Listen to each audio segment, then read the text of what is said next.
കേന്ദ്ര സർക്കാരിനുള്ള RBI ലാഭവിഹിതത്തിൽ വൻ വർധനവ് 141% വർധനവാണ് മാർച്ചിൽ അവസാനിച്ച സാമ്പത്തിക വർഷത്തിൽ കേന്ദ്ര സർക്കാരിന് ലഭിച്ചത്. 2.1 ലക്ഷം കോടി രൂപയാണ് ലാഭവിഹിതം. ഐസൻ ജോസ് ചിരികൻ. ഐസൻ, മറ്റു വിവരങ്ങൾ എന്തൊക്കെയാണ്? സുരേഷ് സൂചിപ്പിച്ചതുപോലെ 2.11 കോടിയുടെ ലാഭവിഹിതമാണ് കേന്ദ്ര സർക്കാരിനെ ഇന്ന് നടന്ന RBI ഡയറക്ടർമാരുടെ യോഗം തീരുമാനിച്ചിട്ടുള്ളത്.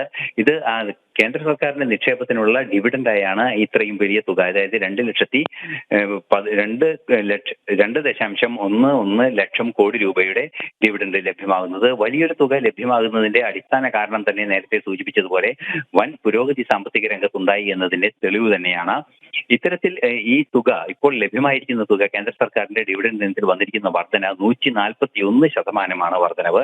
അതുപോലെ തന്നെ കേന്ദ്ര സർക്കാരിന്റെ RBIയുടെ കണ്ടിജൻസി റിസർവ് ബഫർ എന്ന് പറയുന്ന, അതായത് മുൻകൂട്ടി കാണാനാകാത്ത ചില പ്രശ്നങ്ങൾക്ക് ചെലവഴിക്കേണ്ട തുക മൊത്തം തുകയുടെ 6.5 നിലനിർത്തണമെന്നാണ് നേരത്തെ ബിമൽ ജലാൻ കമ്മിറ്റി എല്ലാം തന്നെ നിഷ്കർഷിച്ചിരുന്നത്.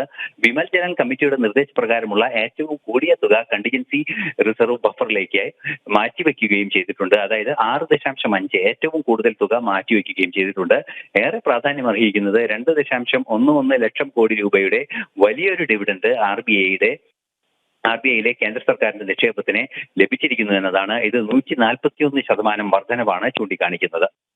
സുരേഷ്, 2.11 ലക്ഷം കോടി രൂപയാണ് ലാഭവിഹിതം. ഐസൻ ജോസാണ് വിവരങ്ങൾ നൽകിയത്.